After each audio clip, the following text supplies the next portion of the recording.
Саламатсыздарбы, эфирде кайрадан Маанилүү маек. Бүгүн бизде конокто СДПК саясий партиясынын жаңы лидери Сагынбек Абдрахманов. Биз менен болуңуздар. Саламатсызбы, Сагынбек мырза? Саламатсыздарбы. Кош келиптирсиз. Чакырганыңыздарга рахмат. Мына бүгүн сизди студиябызга чакырганыбыздын себеби биринчиден ден соолугуңузду сурайлы, үй бүлөңүздү сурайлы. Менин билишимче, келиңиз жакшы нерседен баштайлы. Менин билишимче, сиз ушул спорт тармагынан лыжа тебүүгө абдан кызыгасыз. Мен ушул жөнүндө бир топ окудум эле, өзүм да көрдүм эле. Быйыл кышында лыжа тепкенге убактыңыз болду же болгон жокпу? Быйыл эгерде былтыркы жыл менен салыштырсак, конечно, быйыл аз теп калдык. Бирок спорт менен биз ар дайым эле өзүбүздүн мындай көп жылдан бери при любой погоде футбол играйм деп футбол ойнойбуз. Ар дайым биз азыркы убакта деле мына кечээ суббота күнү деле балдар менен барып ойноп, конечно, мен футболго баягы стадионго кирип келатсам бир жанымда кубанычтуу. Мындай команданын баардыгы мындай тизилип алып, баягы стоять смирно, лидер партии СДПК кетет деп балдар тамашалаганы бул мындай жакшы көрүнүш. Сизге жакты, Мындай эми жок, балдар эми баягы тамашалайт да. Партиянын жаңы төрагасы болуу сизге бир өзгөчө, бир башкача сезим алып келди. Анда эмесе темадан алыстабай ушул эле нерсеге кайра карылалы. Бүгүн мына СДПК Атамбаевсиз деген бир уран менен чыктыңар эле. Жакында съезд өткөрүп, сизди жаңы төрага шайлап, ошол сиздер каалагандай эле бардыгы өзүнүн нугунда бир тизмеде кетип жатат. Бирок бул жерде коомчулуктар кандай ойлор ойлонуп атат. Ошондой бир эле партияны экиге бөлүп, башка төрага шайлап ошентип кетүүгө негизи мыйзамда ошондой укук барбы? Ошондой нерсе болуш керек беле же бул бир эле ошо СДПК партиясына тиешелүү болуп калдыбы? Бул эми эгерде тарыхка кайрыла турган болсок, дүйнөлүк тарыхта мындайлар болуп келген, боло берет. Бул эчтеке да жок. Ал эми Кыргызстандын жаңы тарыхында бул биринчи жолу болуп атат да, ошондон жаңы барак ачылып атат да. Себеби коомдун бар, элдин баары көнүп калган. СДПК бул Атамбаевдин партиясы, Атамекентиги Текебаевдин партиясы, бүтүн Кыргызстан Бакыт Төрөбаев деп көнүп калышкан болчу. Азыр ошол эле Куулов баягы мен када ушундай келе турбайбы деп жанагындай рейдерлик деген сөздөрдү айтып, элди мындай бир туура эмес багытка багыттап ушундай атканы бул кичине бул туура эмес көрүнүш болуп турат да. Бул эч кандай тартуу болуп мындай эчтеке жок. Мисалы мен 20 жылдан бери партияда жүрсөм, мен ошо партиянын ичинде бар ачууна, сууна, тиги татуусуна, түрмөсүнө барып отуруп турсам, анан кийин менин үчүн партияны таштап атып башка жака кетип калышым керек. Бул өзүнө партиянын ичиндеги уставда жазылган мунун бар тең. Эгерде көз карашыбыз эмеге туура келбесе, же өзүбүздүн мындай мнениябыз болсо, биз ошо партияны ортого салып, мындай акылдашып, кеңешип кыла турган буюм да. Бул жерде көп жылдан бери Алмаз Шаршенович муну баягы өзүмдүк, өзүм билем деп мындай узурпат салып алган да. Дагы бир жакшы сөз айтылат го. Эскини жаңырткандан көрө, жана үй салганда деле эски үйдү жаңылагандан көрө, жаңы үй салган же өзү жаңы нерсе жасаган бул таза жана жакшы болот деп. Эмне үчүн сиздер ушул СДПКны жайына коюп эле Атамбаевдин өзүнө, жогоруда сиз айтып кеткендей, Алмаз Шаршенович менин партиямды анын өзүнүн нугуна коюп эле, ошо СДПКнын ичинен Атамбаевдин саясатына каршы чыккан мүчөлөр менен чогулуп, жаңы партия ачып, ошол жаңы күч, жаңы дем менен баштаган жоксуздар. Жок, мен айтып атпайм, мынакей бул Кыргызстандын жаңы тарыхында бул биринчи жолу болот. Эле ошол эле Кыргызстан тарыхына кайрыла турган болсок, мурунку президентибиз Аскар Акаевдин убагында Алга Кыргызстан партиясы пайда болгон болчу. Алга Кыргызстан кетти, Акаев кетти, Алга Кыргызстан жоголду. Кийин Бакиевдин убагында Ак Жол партиясы болгон болчу, дагы жоголуп кетти. Эми Атамбаев кетсе, эми СДПК партиясы жоголуп кетиши керек. СДПК, мен айтып атпайм, СДПК партиясында менин 20 жылдык кем эмес эмгегим бар деп атпаймынбы. Биз эки революцияны баштан өткөрдүк. Менин бир туугандарым, же биздин бир туугандар ошо революция үчүн, ошо партия үчүн деп биз кулон болгондар бар да. Өз жандарыңа ишти. Өздөрүңөр ишти. Анан кийин мен бир кишиге таарынып, же бир кишиге кеткандай, бир киши ката кылып атса дагы, кемчиликтер кетпеген, каталарды мындай кетирип атса дагы, орчогон каталар кетип атса дагы биз эми карап турмак да. Болсоң болот кетип алган. Бул кайдыгерлик болуп калмак да. Ошон үчүн биз особенно мынакей эски партиисттер чогулуп алып, Атамбаевга мурда айтып келгенбиз да.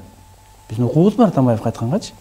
Атамбаевге айтсак, ал укпай, наоборот, бизди куугунтуктап, бизди четтетип, бизди кемсинтип, бизди шылдыңдап, ушинтип жүргөн болчу да. Аны ошенткенде биздин баягы намысыбызга тийип, баягы эмеске тийген анда биз мурда биз Атамбаевди мындай жатканда желегин көтөрүп эле, кылычын чапкылап эле алда жүргөн болчубуз. Анда биз силерге көрсөтөлү деп, анан кийин биз мондай намыстанып биз чыкканда да 17-жылы 11-августта мен площадьтан туруп журналисттер чакырып алып биз пресс-конференция бергенбиз да. Ошондо ошол жерде эле ачык эле тиги кээ бир сиздин коллегаларыңыз бизди шылдыңдап күлгөн да. Колуңардан эмне келет? Атамбаев ошол убакта президент болчу, Сооронбай Шарипович премьер-министр болчу, Чыныгы Акунч спикер болчу. Ошондо күлүшкөн да. Колуңардан эчтек келбейт депчи. Биз Ринат Самудинов экөөбүз чыкканда бир-бирде мындай ой жок болчу да. Даже биз ошону баштаганда биз бири-бирибизге мындай кандайдыр бир ишеним пайда болгон эмес да. Бирок какой-то тиги терең жүрөгүбүздө бизде мындай бир элибиз колдоп кетти деген ишеним бар болчу да. Аны ошон үчүн жөнөкөй карапайым эл колдоп кетти. Ошо колдоп биринчи Московский райондан биз өзүбүздүн ушул кезексиз райондук партиянын конференциясын чакырып ошону аябай жакшы өткөргөндө, ошондо Кундуз Жолдобаев айтып чыкты да. Ой, саткындар, чыккынчылар, энесин саткандар ал деп ушинтип шылдыңдап чыккан болчу да. Ал дагы кайра биздин намыбызга тийип, кайра бизди дагы бизге кайра күч кубат берди да.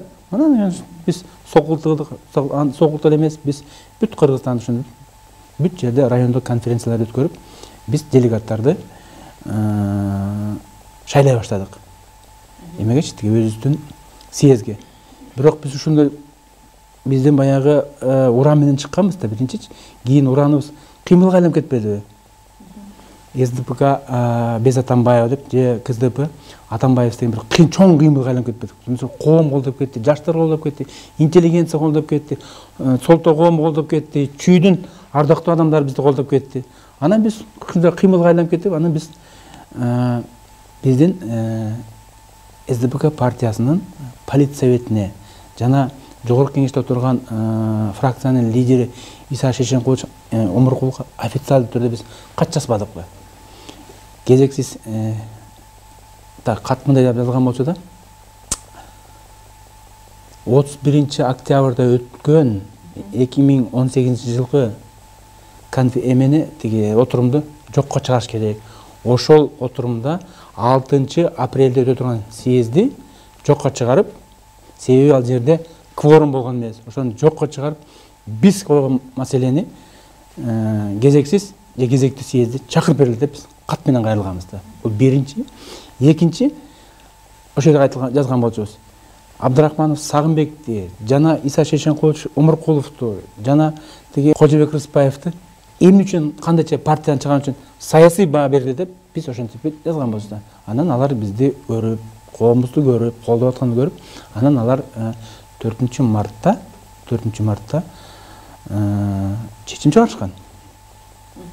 Ошентип бул биздин жолубузду мындай укуктук жолго алып чыгып коюшту да. Анан ушу чечим чыккандан кийин биз кайра жерлерде бүт Кыргызстан боюнча жанагындай конференцияларды өткөрүп, биз делегаттарды съездге шайладык. Мындан келди ушул жогоруда съездден өтүп, ошол көп мүчөлөр чогулуп, сизди жаңы партияга лидер кылып алышы бул бир Кыргызстан тарыхында ташталган чоң кадам деп эсептеп, мындай нерсе менен чыныгы адамдардын иштешин, ишмерлигин көрсөтүп бере алдык деп эсептейт экенсиздер мындан келди. Анда Сагынбек мырза, бул сөзүңүзгө аралжы, сиз муну мына жаңы баштадыңыз, өзүңүз жогоруда да айтып кеттиңиз, биринчи жолу болуп атат деп.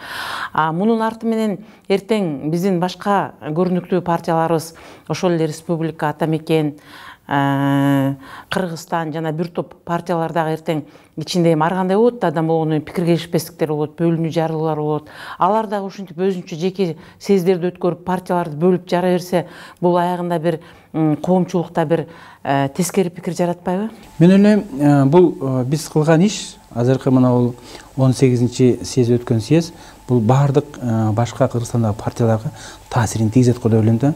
Ошол таасирин ошол партиянын лидерлерине бул өтө чоң мындай сабап болот деп ойлойм да. Ошондуктан алар баягы узурпациялоо, мен гана чечем, менден башка эч ким деген бул уже мен ойлойм болбой калат го деп ойлойм да.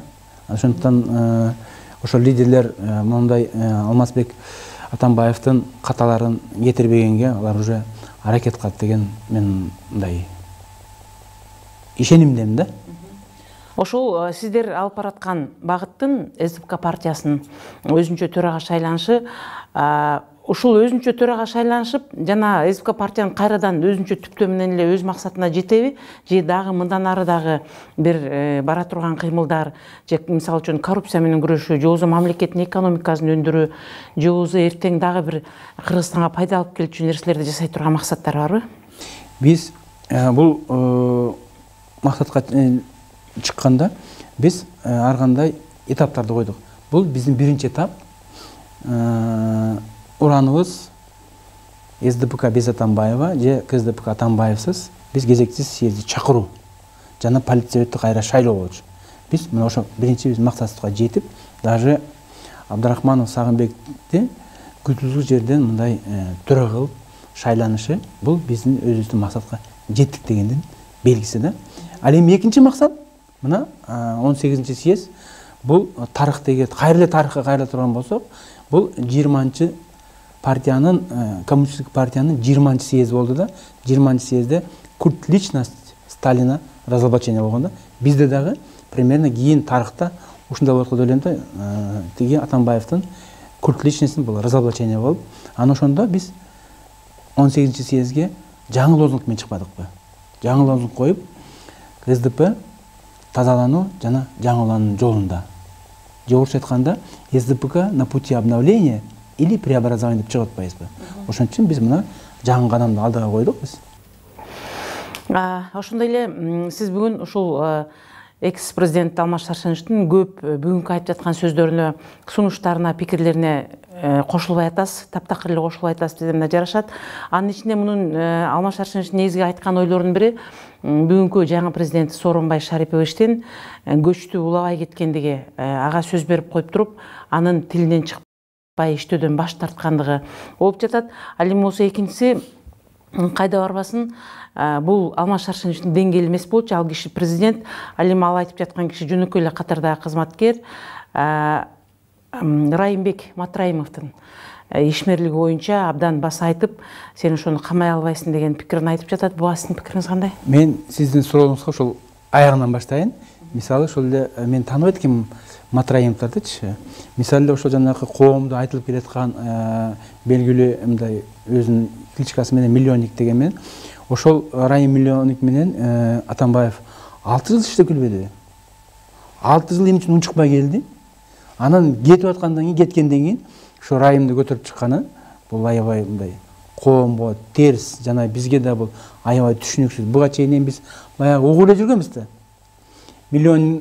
Ошо миллионниктин кандай эмелердин колдонуп жүргөнүн биз угуп эле жүргөнбүз. Анан кийин кеткенден кийин эле баягы кимге, Сооронбай Шариповичке асылып, ошонун баарын тиги Сооронбай Шариповичке жүктөп атканы бул коомдо бул көрүнүп эле турат да. Ички күздүк, көрө албастык, ошо бет тырмалык эле деп биз эсептейбиз да. Ал эми жана сиздин биринчи сурооңузга мен мындай деп жооп берет элем да. Чүйдө ушул биздин жогорку зонада Кой Таш айылында мындай аттуу баштуу аксакалыбыз бар. Анан мен ушул аксакалга барып кеңешип, байке, биз ушундай кылып атабыз, мына сиздин кудаңыз Алмаз Шаршенович, мына биз азыр ушундай ишти баштайбыз десем, кетип баратабыз, катуу кетип баратабыз. Андан кийин кандай болбосун, мына сиз аксакалыбыз, сизди сыйлайбыз, мен сиздин бир ушул оюңду угуп коеюн деп келдим эле, байке деп ошол аксакал жана келсем мага айтат да. Сагынбек дейт, сен туура кылып атасың дейт. Туура кылып атасың дейт. Ошо Сооронбай Шариповичти президенттикке шайлайбыз дегенде мага келишкен дейт. Ушул верхний зонанын баары тең мага келишип, сүйлөп бер. өзің ақсақалдық ақиқаттық сөзіңді айтып бер дегенде мен шыққам дейді, үгіттеп шыққам дейді, өзім ақсақал менен барып Сооронбайды қолдап, ел дуылдап қол шабышқан дейді. Мен шу Сооронбай Шариповичке батамды бергем дейді. Анан мына өз үстінде бала дейді. Жаңа біздің айылында дейді, мінекей Албек Ибраимов қамалды дейді. Қамалғанда қайра өз үстіне айылдар келіпті дейді. Жүр көшеге шығып, баяғы кімде Албек Ибраимовты біз қамайбыз, қамап қой, незаконно қамап қойды, біз алып шығабыз деп шығыш дейді. Албек Ибраимов маған да дос. Көп жылдан бері танимыз. Мына ошентип шыққанда мен айттым дейді, маған келішіптір дейді. Ақсақал қатары жүріңіз шығасыз. Тоқтатқыла деп айттым дейді. Тоқтатқыла деп айттым дейді. Мына Сооронбай Шарипович қапталармен көрсетпей, бір туғанына, досына қарабай, бияқ қарабай. Мен көріп атам дейді. Тетігінші шунша жердің барын елеп алып, жаңағында Қытайдың крепостында қылып, ошо жермен тосып, ошо жердегі жаңағы айта менен деге чыңғыштардың мүрзөсін барын түртіп салып, атаң ойында бар, теге баяғы қырғызша мұнты сөгіп шығар. Емне қылады ошо мүрзөні түртіп деп, ошонча жердің барын елеп не қылады деп, Сооронбай Шарипович тура қылып атады. Сілер шықпағыла деп, ақсақалдық тура ақиқаттық сөзін айтқан екен да, аны ошонда ел тарап кетіп қалыптыр. Бұл деген Сооронбай Шариповичтен сіздің сұрауыңызға жауап да. Адан кейін сұрауыз, мына бүгінгі күндө сіз жана бір топ коомчулук деген эгерде ошол экс-президент Алмаз Шаршеновичтен күнөөсү коррупцияга катыштыгы далилденсе, ал ууру түрмөдө отуруш керек, ал камалыш керек деген пикириңиздерди айтып жатасыздар. Бул жерде мен айтайын дегеним, кыргыз эли илгертен ушундай бир ичара түшүнбөстүктөр болгондо, жоозу бир элдин арасынан бир ууру кески табылып калса, жер кылмышкер табылып калса, алар эмнегедир сыртка чыгарбай, ошону ичара чечип, мамлекеттин ичинде, жоозу калктын ичинде чечип коюуга аракет кылышканда, ал эми бүгүнкү күндө мына азыр мен билишимче бул ошого эле алып келе жатат. Эгерде эртең Алмаз Шаршенович камалып калса, бизде кыргыз эли өзүнүн президентин өзү ушинтип камап, ушинтип шылдыңдап жатышат деген сөзгө калбайбызбы башка өлкөлөргө? Жок, менин оюмча калбайбыз деп ойлойм да. Бу жерден эми булар сиздер айтып атасыздар, Алмаз Шаршенович камалып калса, соттолуп калса. Мен пока сот эмесмин, прокурор эмесмин, андай эме. Биз азыр карап атабыз. Ал эми дүйнөлүк тарыхтап келе турган болсок, мына Южный Кореяда 8 президент камалып атпайбы? 8 президент камалып атат. Южный Кореяда гүлдөлүп жатпайбы? Эгерде биз мындай сот же мындай тергөөчү орган болбогондой, биз мындай эле сыртынан көрүп айтып атпайбыз. Мисалы Алмаз Шаршеновичти биз мен көптөн бери билем деп атпаймынбы? Да, ал мисалы эгерде 2010-жылга салыштырсак, биз менен салыштырсак, конечно, бизден өтө мындай жакшы жашачу да. Бирок ушунчалык бай, мультимиллионер деген ал болгон эмес. Анан Путиндин жанына туруп алып, кыргыз элине мындай мактанып атат да. Мына көрдүңөр, мен кандай падышанын жанында турам деп, анан кийин бизди шылдыңдагансып, мен дейт мультимиллионермин деп бүт кыргыз элине жаңыртып атат. Яланайын. Кичине бир мындай моралдык, бир этический бир президентмин деген эмеси болуш керек да, скромность деген болуш керек да. Мына ошол эле тиги Аскар Салымбекти алсак, Аскар Бекени алсак, ал канча деген 75 миң, 100 миң деген адамга жумуш орун түзүп берип атат, туура? Мисалы Дордойду алсак, Яланайын Аскар Салымбеков кыйкырган жок да, мен мультимиллионермин деп. Ал ошончо элге налог төлөп, налоги декларациясын көрсөтүп, барын көрсөтүп атты. Эми Атамбаев айтат, мен Кыргызстанда мультимиллионер, мен номер 1 десе, Яланайын анда мен жаман көрбөсүн да. Бир жумуш орун түзүп бердим деген бир көрсөтүп койсунчу. 10 кишиге жумуш, мен мына кол астымда 10 киши иштейт деп, мынтип бир кагасын көрсөтүп, мына мен мондай продукция чыгарып атам, же мондай мен услуга көрсөтүп атам, мен момча тиги налог төлөп атам деп бир декларациясын көрсөтүп койсо болот эле да. Жок да. Анан каяктагы байлыктар менен жүрөт. Анан ошонусун биз көрүп, биздин партиисттер мына бүгүнкү күндө жанакындай недовольство ошо болуп атпайбы? Себеби кайра эле салыштырып келсек, Акаев менен Бакиевдин убагында биздин тышкы карызыбыз 2,4 миллиард болчу. Туурабы? Мен 2,4 миллиард болчу. Ал эми Атамбаевдин убагында эки революциядан кан төгүп, убада берип, ант берип келгенден кийин биздин тышкы карызыбыз 4,7 миллиард болуп кетпейби? 2 эсе көбөйүп кетпейби? Ал эми кайра эле Акаев менен Бакиевдин убагын алсак, биздин мигранттардын саны болгону 600 000 болчу да. Азыр 2 миллионго жетип калды мынакей. Туурабы? Каяктан анан биздин турмуш соңол дейт. А бир кишибиз байып атса, калгандары жакырса. Мен сизге азыр бир өзүмдүн кулагым менен угуп, көзүм менен көргөн бир сизге бир случай айтып берейин. Мына мен Москвада жүрөм. Баягы жумуш соктугунан Москвага барып, анан ошол жерден Москвадан банктан счет ачайын деп ошол жерде турсам, анан бир кыргыз бала келип көчө шыпырып жүрөт. Дворник болуп. Анан ошо келип бала айтып атат: "Байке" дейт, "Мен дейт сизди ушул жерден бери дейт, ошол күндөн бери ушу банктын тегерегинде жүрөбүз, банктын ичинде жүрөсүз" дейт да. Анан сүйлөшүп экөөбүз кетсек, ал өзү Хайдаркендик жигит экен. Хайдаркенде пароходчик болуп жатат. Мен тоокенчимин, пароходчик болуп. Пароходчик деген билем эмне кандай бул эң маанилүү, бул аябай мындай жакшы кесип да. Анан ошол киши мен дейт азыр мына жерде көчө шыпырып дворник болуп жүрөм дейт да. А мен келинчегим дейт, сиз 10 күндөн бери көрүп ошо тиги банктын ичинде пол жууйт дейт, туалет жууйт дейт. А ошо мен келинчегим экинчи категориядагы мугалим дейт. Биздин ошондой кыйын кесипкөйлөр чет жакта иштешип, бул жерде сиздин айтайын дегениңиз ошо мугалимди пол жуудуруп, кемсинтип, көчө шыпырткан күйөөсүн үй бүлөсүн таштап койгон.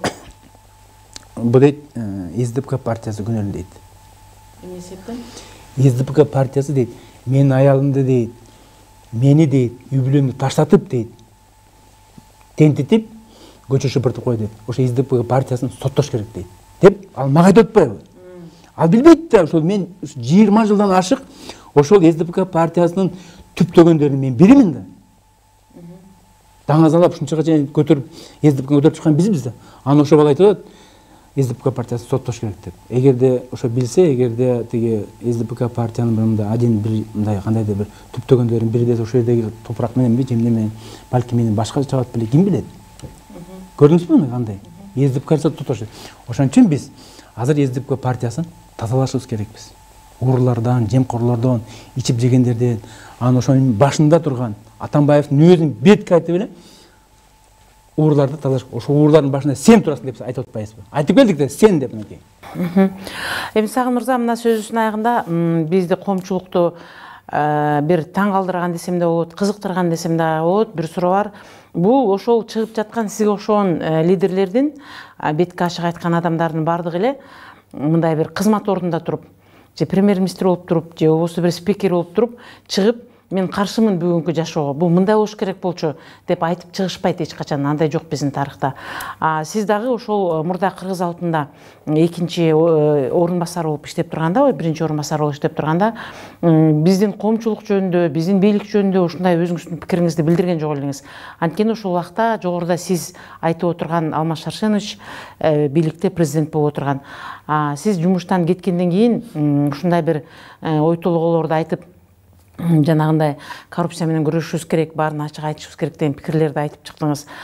Бул коомчулуктун мындай пикирине сиз кандай өзүңүздүн оюңузду кошор элеңиз? Мына сиздерде, журналисттерде мындай маалымат жоктугунан айтып жатсам, мына мен 15 жылы Атамбаев кайтып чыккан.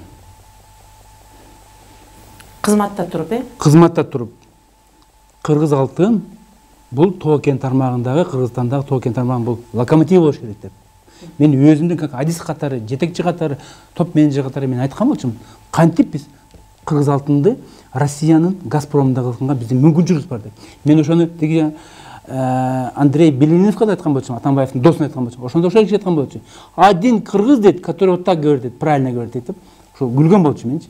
Ошондо мен Атамбаевге айткам, мен 32 жолу жогорку кеңешке, Атамбаевга жана өкмөткө кат жазып турмун да. Биз кантип Кыргыз алтынды бутуна тургузуп, Тоо-кен тармагын алдыга төтүргөн. Биз менен Атамбаев менен катуу эткенибиз бул 15-жылы жана жер үйдү сатканда. Ошондо биз айтып чыктык да. Эч ким Кыргыз алтын жетекчилери дагы эч ким чыкпай атты да. Биз жер үйдү алышыбыз керек деп. Себеби Раматлык Капаркыдыч менен Байкем айткан болчу. Макмалды өмүр узатып Сагынбек сенсиң деп. Жер үйдү салып ишке сен саласың деп айткан болчу. Өлүп бараткан айткан болчу. Анан ошондо мен айтканда, жер үйдү Кыргызстан иштеш, Кыргыз алтын иштеш керек деп көтөрүп чыктык да. Эч ким чыккан жок. Ошондо мен премьер, вице-премьер, премьерлерге да айтып чыктым да. Бизде Токомболбек Мамытов болчу. Мун чыкпай турду да. Саке сен өзүң бар депчи. Сен Тоо-кен тармагын билесиң, сен өзүң бар айт деп. да мен бар айтып аттым. Ошондо биз кантип кыргызчылык да Атамбаев нечи? Атамбаев мен бир да кабыл алган жок. Биянан келсең Фарид Ниязов киришпейт, бул жагынан Икрам киришпейт, артынан келсең Бакай киришпейт. Мына ошентип турдук да. Мен кат жазып аттым да.